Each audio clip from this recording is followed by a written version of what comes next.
그리고 이 아리스토텔레스의 가장 유명한 제자는 저 헬라 제국의 알렉산더 대왕입니다.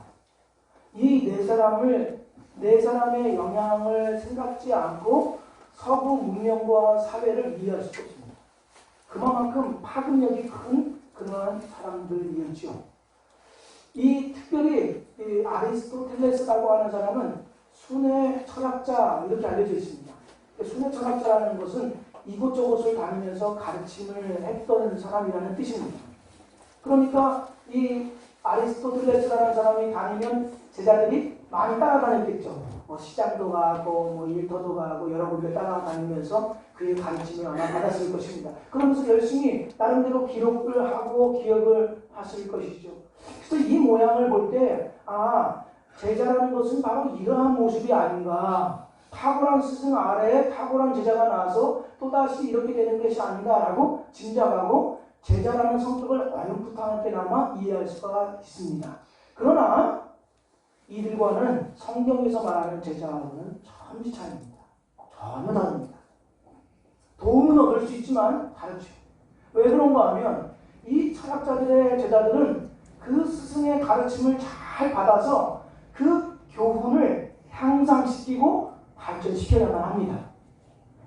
그러나 예수 제자는 그 가르침을 발전시키고 향상시킬 필요가 없습니다. 왜냐하면 그분은 땅과 하늘의 모든 권세를 가진 유일한 권위자요 주인으로 그 가르침을 성경 전체에 우리에게 다 주셨습니다. 그런 까닭에 여기에 무엇인가를 더 보태거나 발전시켜야 하거나 제해버려야 될 것이 아무것도 없지요. 그래서 예수 그리스도를 따르는 자들은 다 예수님을 뭐라고 불렀냐면 주인님. 우리가 말하는 주님이 주인님이라는 뜻입니다. 주인님. 이 주인님이라는 것은 그의 권위에 절대적으로 복종하여 그가 말씀하신 것을 받아서 행하는 일에 온 몸과 마음을 들인 사람을 신자요, 성도요, 제자라고 말하는 것입니다. 그래서 예수님을 따르는 자들에게 있어서는 어떤 영역에서는 주님이 우리의 주인이시고 어떤 영역에서는 주님이 잠깐 한쪽으로 옆에 계셔야 되는 그러한 분이 아니라는 것이죠. 모든 생활이 다 예수님이 우리의 주인인 줄로 믿습니다. 아멘. 이것을 오늘 다윗을 통하여서 알게 됩니다. 다윗의 일어나는 일들 그 가운데서 그가 어떻게 반응하고 생활했는가를 보면 이 사실을 우리가 확연하게 알 수 있죠.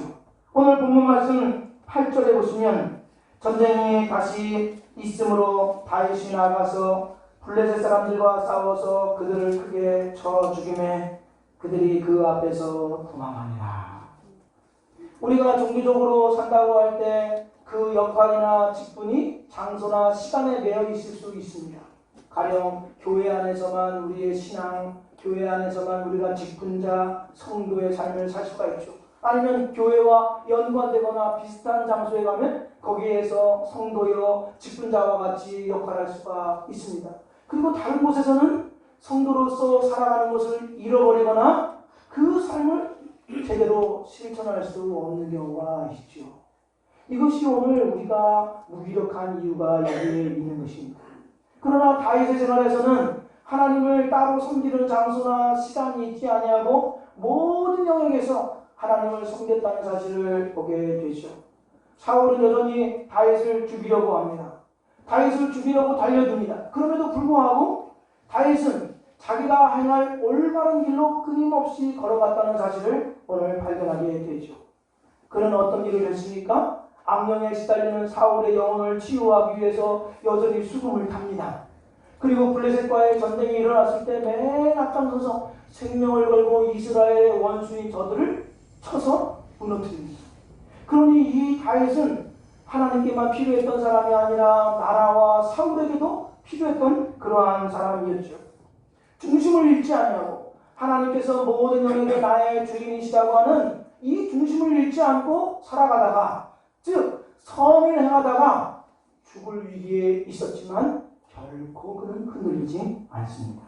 모든 영역에서 하나님의 주권을 인정하면서 그 그것을 따라 나아갔다는 것을 보게 해주죠.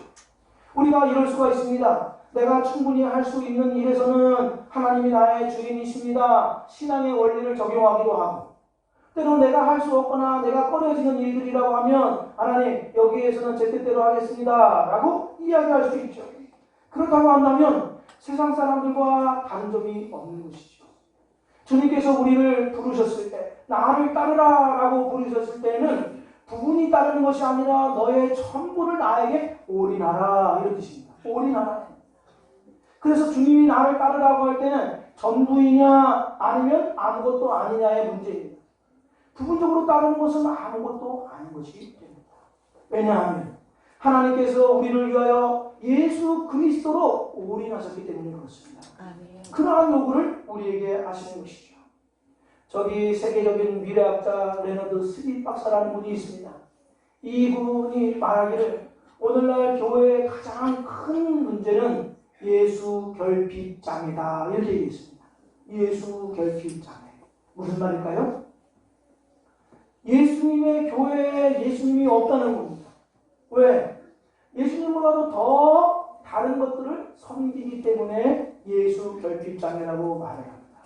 하나님께서 교회에 부흥과 부와 영광을 주셨는데, 성공을 주셨는데 그 하나님을 섬기고 예수 그리스도를 섬기는 것이 아니라 성공을 예배하더라는 거예요. 성공을 예배하더라. 그러니 이 시대에 어느 시대에나 하나님의 책망과 저주가 있는데, 혹은 상급이 있는데, 이 세대에 하나님께서 우리에게 주신 저주라고 한다면 그것은 예수 결핍장애다, 이렇게 말을 했습니다. 그러면서 그는 말하기를 예수님을 믿는다고 할 때 이 믿는다, 영어로는 이제 빌리브라고 하잖아요. 영어로는 빌리브라고 합니다.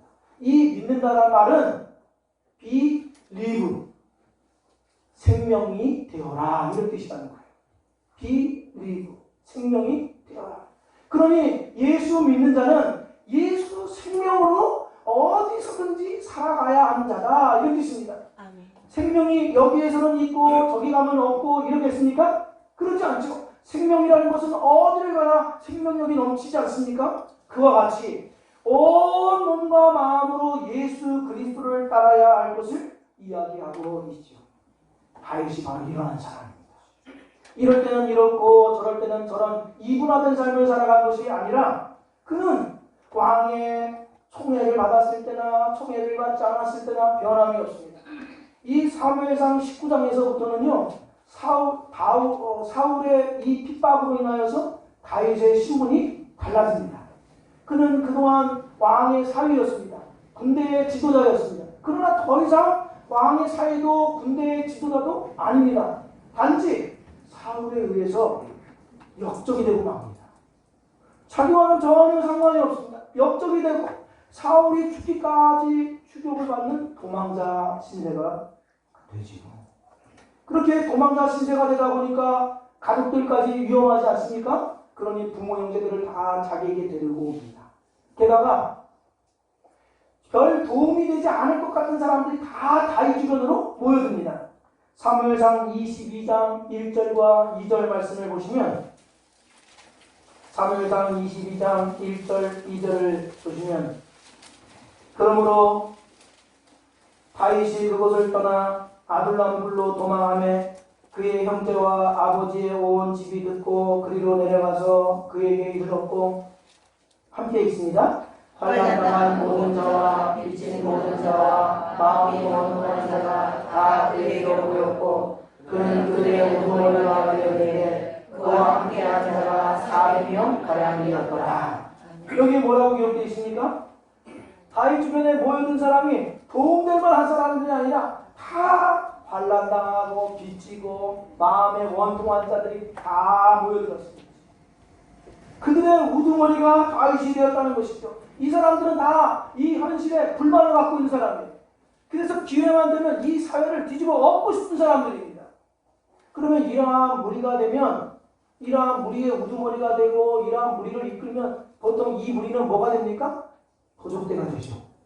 산적대가 되고 해적이 되는 것이죠. 말이 우리 400명이지 이 400명보다 훨씬 더 많이 있습니다. 왜냐하면 이 사람들은 나중에 보면은 다윗에 대해서도 다윗을 죽이려고도 해요. 그러니까 능히 도적대가 되고도 남을 만한 행태를 갖고 있는 사람들입니다. 이들이 400명입니다. 그리고 숨어서 은신해서 살아가는 사람들입니다. 사울에게 잡히면 죽습니다. 그런데 이 사람들이 목축업을 할 수 있습니까? 아니면 농사일을 지을 수 있습니까? 할 수 없죠. 그럼 뭐만 남았습니까?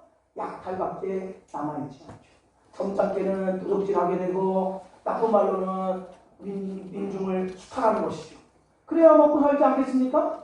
그런데 다윗은 자신이 망명생활이고 왕으로부터 쫓김을 당하고 그리고 생명의 위협을 느끼고 무거운 짐을 진 것과 같은 이러한 삶을 사는 중에서도 그 따르는 무리들이 자신은 물론이고 하나님의 말씀을 어기지 않도록 지혜롭게 통솔해 나아갑니다. 남자가 400명이라는 뜻입니다. 나중에 600명으로 늘어나는데요. 이때는 아이들하고 여자가 개수되지 않았으니까 만약에 여성과 아이들까지 다 계산하면 1000명이 훨씬 넘는 사람들입니다. 그 사람들이 하나님께 그 말씀을 따라 살아가도록 자신이 그렇게 나아갔다 하는 것이죠. 그들을 먹여 살리고 옷을 입히게 됩니다. 백성 중에 한 사람이 라마 나요시라는 곳으로 다윗이 피신해 갔다고 이야기해 줍니다. 그때 다윗은 그 무리들과 더불어서 자기가 시대나 환경이나 사람의 피해자가 되지 않기로 다짐합니다. 왜? 하나님의 전체적인 통치와 그 다스림 안에서 자기를 바라보는 까닭에 그렇습니다. 그러니 상황만 다를 뿐이지 그 마음에는 하나님 중심, 하나님이 나의 주인, 하나님 모든 것을 통치하시는 왕, 이 마음과 신앙에는 전혀 다름이 없었다 하는 것이죠. 우리가 세상을 살아가는 동안에 여러 가지 불의한 일을 만나게 되죠. 원치 않는 일들, 내 뜻과는 전혀 상관없는 그러한 일들을 만나게 됩니다. 그것이 억울하고 원통하고 마음이 상하는 일들이 있을 수 있습니다. 그것들이 우리를 뒤덮어서 우리로 하여금 심취에 빠지고 곤란 중에 우리가 시험과 낙심 속에 빠지게 하려고 하지요. 그러나 하나님께서는 우리에게 이 다윗의 삶을 통해서 말씀해 주십니다. 하나님께서는 우리에게 허락하신 그 삶의 영역에서 신자로서 생각해낼 수 있는 일이 무엇인지, 그 가운데서 하나님의 말씀을 따를 것이 무엇인지를 생각해내고 신자다운 삶을 살아낼 것을 요구하고 계십니다. 우리가 얼마만큼 성공했느냐, 성취했느냐, 사람에게 어떠한 인정을 받느냐, 이것들은 전혀 문제가 아닙니다. 하나님께서 그 삶 안에서 신자다운 삶을 살아가기로 다짐하고 몸부림하고 있느냐를 우리에게 말씀하고 계신 것이죠. 그러나 많은 사람들은 이렇게 말합니다. 나는 아무 것 때문에 무엇도 할 수 없었어 말합니다. 내가 그 사람만 만나지 않았다면 내 인생은 달라졌을 거야 라고 말합니다. 내가 그 일만 겪지 않았으면 이 꼴로 살지 않았을 것이야 라고 하면서 환경과 사람의 피해자로 자처하고 나섭니다. 심지어 이렇습니다. 너 왜 그때 시험을 못 봤니? 라고 얘기하면 그때 짜증나서 여드름 나가지고 내가 신경질 나서 시험 공부를 집중할 수 없었다고 얘기합니다. 모든 것이 다 우리는 피해자로서 환경의 어려움을 겪는 억울한 인생을 살아가는 것처럼 말하죠. 초점은 이렇습니다. 그것들이 우리의 영혼을 침몰시키지 못하도록 경계해야 한다는 것이죠. 세상은 끊임없이 우리를 피해자로 만들려고 합니다. 그러면서 거짓 위로를 주죠. 야, 너는 그럴 수밖에 없었어. 네가 이렇게 된 거는 다 그 인간 때문이야. 그것 때문이야. 그 일만 안 생겼으면 너는 더 훨씬 나았을 거야. 그러니 네 맘대로 해. 네가 하고 싶은 대로 해. 라고 이러한 거짓 용기를 주죠. 그 용기를 받아서 우리가 마음대로 살면 어떻게 되지? 분노로 인한 파괴밖에 남지 않습니다. 자기를 파괴하고 다른 사람을 파괴하고 다 같이 멸망당하는 것이죠. 뇌성마비 시인인 송명희 시인 한 번쯤은 다 들어보았을 것입니다. 이 송명희 시인이 왜 복음성과 나라는 찬양 작시를 하는 분이잖아요. 이 나라는 찬양 작시를 하게 된 이야기를 자기 감정으로 얘기를 해요. 자기가 자기의 출생과 환경, 가난, 그리고 원망으로 인하여서 그 마음에 하나님께 불평을 터뜨리고 있었어요. 그런데 하나님께서 그 마음에 이렇게 들려주시는 거예요. 내가 일러주는 대로 써라. 일러주는 대로 써라. 그래서 억지로 손을 발에 연필을 끼고 이제 억지로 그냥 바다에 적죠. 그래서 나 가진 재물 없으나 나 가진 지식 없으나 그러면서 마지막 부분에 뭐라고 하죠? 공평하신 하나님이 이것을 들려서 쓰라고 할 때 이 성령의 신이 나는 할 수 없어요. 울부짖으면서 하나님께 한거를 했어요. 하나님 제 삶이 어떻게 공평하단 말입니까? 나는 쓸 수 없어요. 나는 내성마비입니다. 나는 가난합니다. 돈이 없습니다. 부모가 부끄러워서 방에서 내보내지 않았습니다. 어떻게 내 인생이 공평하다고 말할 수 있는가요? 그러면서 울부짖으면서 하나님과 실랑이를 했어요. 하나님은 써요. 저는 묻습니다. 공평하지가 않아요. 제 인생 가운데 공평한 것은 아무것도 있지 않아요. 하나님이 계속 물러서지 아니하고 쓰라고 말씀하시는 거예요. 그리고 나서 이 성령의 시인이 졌죠. 그리고서 공평하신 하나님이라고 쓰는데 눈물이 쏟아지면서 공평하신 하나님. 하나님은 공평하십니다. 전심으로 하나님께 찬송을 드릴 수가 있었어요. 무슨 말입니까? 우리에게도 그럴 수밖에 없고 나는 이 모양으로 살아간 것이 다 누군가의 탓인 것 같고 시대와 정권의 탓같이 여겨질 만한 그러한 상황이 분명히 있습니다. 그러나 내 의지와 상관없이 일어난 일이라 할지라도 그 가운데서 주님께서는 이렇게 말씀하시는 것입니다. 너는 억울한 인생이 될 수 없다. 억울한 인생이 될 수 없다. 그런 중에도 억울하다고 말하는 것이 아니라 그 상황에서도 내가 너의 왕으로 고백해라. 아멘. 내가 너의 주인이며 나의 통치는 여전하다는 것을 고백해라라고 말씀하고 계신 것입니다. 세상과 환경은 끊임없이 우리를 억울한 인생으로 만들려고 할 때 우리의 성도들은 그것에 대항하여서 하나님 저는 피해자로 살지 않겠습니다. 매 순간 선언하십시오. 억울한 인생으로 살지 않겠습니다. 다만 나는 어떠한 상황에서든 하나님의 말씀을 듣고 따르는 수동자의 삶을 살겠다고 다짐하는 복된 성도들이 되기를 축복드립니다. 아멘. 그러면 왜 우리는 모든 형편에서 주님이 나의 왕이고 나의 주님이라고 고백할 수밖에 없을까요? 그것은 이것 때문에 그렇습니다. 주님이 우리의 인생을 지금 개입하고 계시기 때문에. 아멘. 오늘 본문 말씀 1절, 2절 말씀을 보실까요? 1절, 2절에 보시면 사울이 그의 아들 요나단과 그의 모든 신하에게 다윗을 죽이라 말하였더니 사울의 아들 요나단이 다윗을 심히 좋아하므로 그가 다윗에게 말하여 이르되 내 아버지 사울이 너를 죽이기를 꾀하시느니라. 그러므로 이제 정하노니 아침에 조심하여 은밀한 곳에 숨어 있으라. 사울이 다윗을 향한 이 시기심은 산적으로 변하죠. 그래서 다윗을 어떻게든지 죽이려고 합니다. 처음에는 음흉합니다. 아주 아닌 척하면서 사울을 죽이려고 해요. 그래서 그의 첫째 딸 메랍을 다윗에게 주기로 하지 않습니까? 그러다가 결혼날이 오니까 그 메랍을 다른 사람에게 주고 말아요. 다윗을 분노하게 해서 함정에 빠뜨리려고 하는 사울의 계략이었습니다. 그러나 다윗은 요지부동입니다. 그러자 이번에는 두 번째 딸인 미갈을 다윗에게 주겠다고 하면서 조건부로 합니다. 어떤 조건부냐면 블레셋 사람 100사람을 죽이고 포피를 100개 가져오라는 거예요. 그러니까 100사람을 해치라는 거예요. 나의 원수를 갚아달라. 그러면서 실제적으로는 싸우다가 다윗이 죽도록 만들려는 계략이었죠. 그러나 다윗은 사무엘상 18장 27절에 보시면 이렇게 되어 있습니다. 현대인의 성경으로 읽어드리면 부하들을 데리고 나가서 블레셋 사람 200명을 죽여 그들의 포피를 잘라 왕에게 갖다 바쳤다.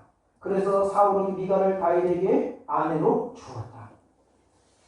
지금 몇 개를 갖다 바쳤다는 거예요? 200개. 사울은 몇 개를 요구하고? 100개. 다윗이 이런 사람이에요. 그 기준을 충족시키고도 남음이 있습니다. 그래서 다윗을 없애려고 하는 모든 계획은 숲으로 돌아가게 되죠. 그러자 이번에는 이제는 은밀하게 다윗을 해치려고 하는 것이 아니라 아예 공공연하게 1절에 보시면 그의 아들 요나단과 그의 모든 신하에게 다윗을 죽이라. 모든 신하에게 다윗을 죽이라고 말하고 있습니다. 그럼에도 불구하고 다윗은 그 손에서 빠져나오죠. 그 죽음의 위기에서 빠져나오는 과정이 매우 흥미롭습니다. 왜냐하면 그를 돕는 사람이 누구냐 하면 사울의 아들인 요나단입니다. 요나단이 사울에게서 다윗을 건져내게 합니다. 그리고 그를 도피시킵니다. 그리고 나서 누가 또 돕습니까? 미갈, 사울의 가장 사랑하는 딸 미갈이 또 다윗을 돕습니다. 사울의 부하들이 매복해 있다가 아침에 급습하기로 되어 있었습니다. 그러면 누가 이 매복한 사실을 알려주었을까요? 이렇게 얘기하죠. 사울의 신하 중에 다윗을 사랑하는 사람이 미갈에게 알려주었다. 그러니 곳곳에서 하나님께서 다윗의 인생에 개입하셔서 악의 물들이 침몰하지 못하도록 돕는 것을 알게 됩니다. 이때 당시의 상황을 다윗이 시편 59편에서 노래하고 있는데요. 시편 59편 16절 17절 말씀을 보시면 나는 주의 힘을 노래하며 아침에 주의 인자하심을 높이 부르오리니 주는 나의 요새이시며 나의 환난 날의 피난처시니이다. 나의 힘이시여 내가 주께 찬송하오리니 하나님 나의 요새이시며 나를 긍휼히 여기시는 하나님이시니이다. 지금 다윗이 무엇을 노래하고 있습니까? 요나단을 보내시고 미갈을 보내시고 익명의 사람을 보내셔서 하나님의 도움을 자기가 얻어 이 위기에서 벗어나게 하여 하나님의 길로 똑바로 걸어갈 수 있다고 하는 이러한 고백입니다. 사울의 악행은 멈춰지지 않죠. 그래서 직접 저 라마 나요시라는 곳에 피신해 가 있는 다윗을 죽이려고 쫓아갑니다. 그때 하나님도 직접적으로 그에게 역사하시죠. 그래서 그에게 하나님의 영이 임하여서 선지자들 통해서 예언을 합니다.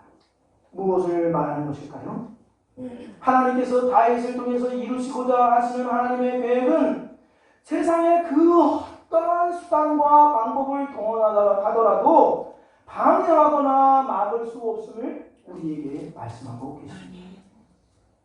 이 사실을 매우 정확하게 이해하고 보여줬던 사람이 요나단입니다. 요나단은 사무엘상 20장 13절에 이렇게 말하죠. 여호와께서 내 아버지와 함께 하신 것 같이 너와 함께 하시기를 원하노니. 여기 말씀을 잘 보십시오.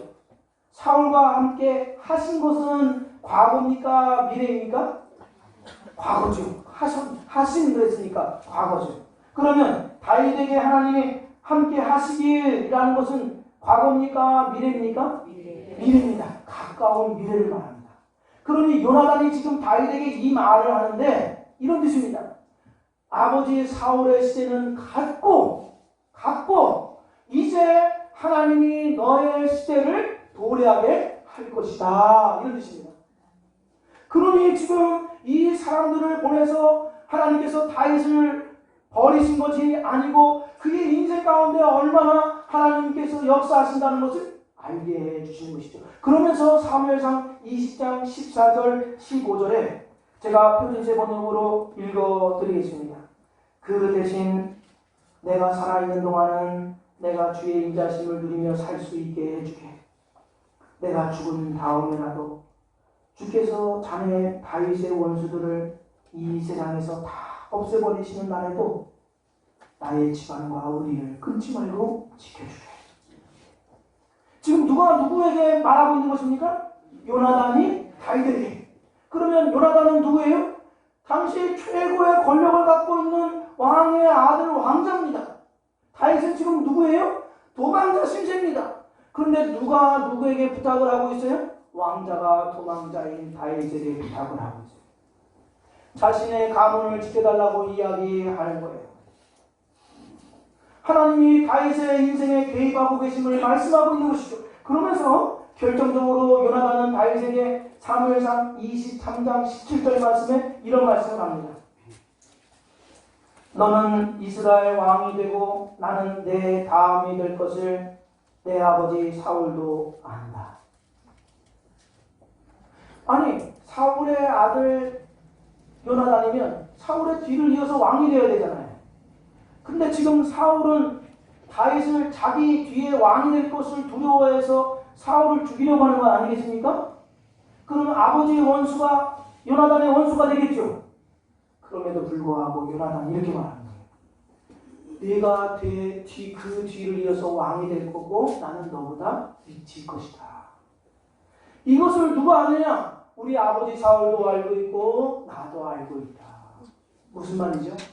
하나님이 다윗을 고난의 길로 걸어가게 하시나 그러나 너를 버리지 않고 있다. 너는 그 길을 지금 올바로 걸어가고 있다는 것을 요나단을 통해서 들려주고 있다 하는 것입니다. 아무리 우리 아버지가 길길이 날 비워서 너를 죽이려고 악한 계획을 세울지라도 그 계획은 파하게 될 것이고 하나님의 계획만이 너에게 이루어질 것이다 라고 말씀하고 있는 것입니다. 이거 보십시오. 하나님이 주목하시는 것은 사울이 아니라 다윗입니다. 하나님이 주목하시는 것은 이 세상의 권세자들이 아니라 주의 백성이 우리들이라는 거예요. 우리들. 지금 그 말씀을 하고 계신 것이죠. 저들이 TV에 나와서 신문에 나와서 방송 매체에서 도장을 찍고 악수하고 그래서 저들의 뜻대로 이 세상 역사가 굴러가고 흘러가는 것 같지만 성경은 이렇게 말씀하시는 것이에요. 하나님이 주의 택하신 백성들을 주목하고 그들을 위한 하나님의 이야기가 이 세상 역사다 이렇게 말씀하고 있지요. 그러니 신자의 삶이란 하나님이 개입하시는 손입니다. 하나님이 개입하시는 손이라고 하면 우리는 망할 수 없는 인생을 살고 있다는 것이죠. 하나님의 손에 붙잡혀 있는 인생에 누가 그것을 하나님의 손에서 강탈해낼 수가 있습니까? 하나님은 그렇게 무기력한 분이거나 바닥한 분이 아니에요. 사울의 대적과 같은 일들로 곤고함을 당하지만 하나님은 여러 모양으로 우리를 돕고 계십니다. 요나단을 보내주실 것이고 미가를 보내주실 것이고 익명의 사람들을 끊임없이 보내주셔서 우리가 믿음의 길, 신자의 길을 걸어갈 수 있도록 하나님은 모든 것을 다 동원하여 도와주실 것입니다. 필요하다면 하나님은 직접적으로라도 하나님의 역사를 일으키셔서 우리를 일으켜 세우심으로 신자의 길을 걸어가게 해주실 것이죠. 이 말씀을 한번 들어보십시오. 빌립보서 1장 6절 너희 안에서 착한 일을 시작하시니가 그리스도 예수의 날까지 이루실 줄을 우리는 확신하노라. 시작하셨습니까? 주님이 하셨습니다. 아멘. 그 일을 이루시는 분이 누구이십니까? 주님이십니다. 아멘. 그 이루기까지의 모든 과정을 누가 인도하십니까? 주님이 하십니다. 그러니 우리가 어떠한 처지에 있든 주님을 의지하고 주님의 다스림 가운데 주님만이 나의 주님이시다 고백할 수 있어야 합니다. 아멘. 이 조개가 진주 만드는 과정 다 아시죠? 이 진주 만들 때 조개 안에 모래알이 들어오면 그 모래알을 감싸는 진주핵이라는 물질이 분비가 됩니다. 그러면 그 모래를 진주핵이라는 물질이 하나씩 겹겹이 쌓입니다. 겹겹이 쌓이는데 이것이 수천 겹이 되어야 진주가 되는데 보통 2년에서 4년이 걸린다고 이야기를 해요. 그러면 모든 조개 안에 모래가 들어있으면 다 이것이 진주가 되느냐? 그렇지 않아요. 10,000개에 하나가 나올까 말까요. 조개에게는 모래알이 들어오면 두 가지 반응을 할 수 있습니다. 처음 말씀드린 바대로 그것을 진주핵이라는 물질을 분비해서 계속 수천 겹을 쌓아야 돼. 그것은 아주 오랜 세월이 지나고 고통스러워요. 또 한 가지 방법은 그냥 모래가 들어오면 모른 척 하는 거예요. 그러면 수개월, 수년을 고통스럽게 지내지 않아도 되는데 이 모래가 조개 살갗을 상하게 합니다. 그래서 조개가 병들어요. 아니면 조개가 죽습니다. 성도 여러분, 지금 우리가 겪고 있는 그 아픔이 진주가 될 수가 있습니다.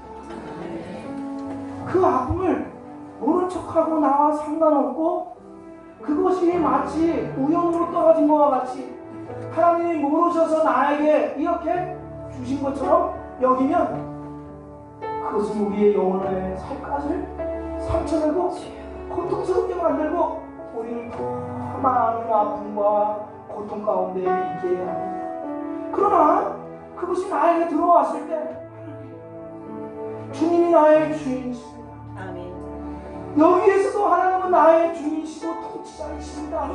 그러니 나를 불쌍히 여겨주시옵소서라고 하는 이 믿음의 고백, 진주회고로 그 고난을 계속해서 쌓아가다 보면 그것이 어느 순간인가 우리에게 진주가 되는 것입니다.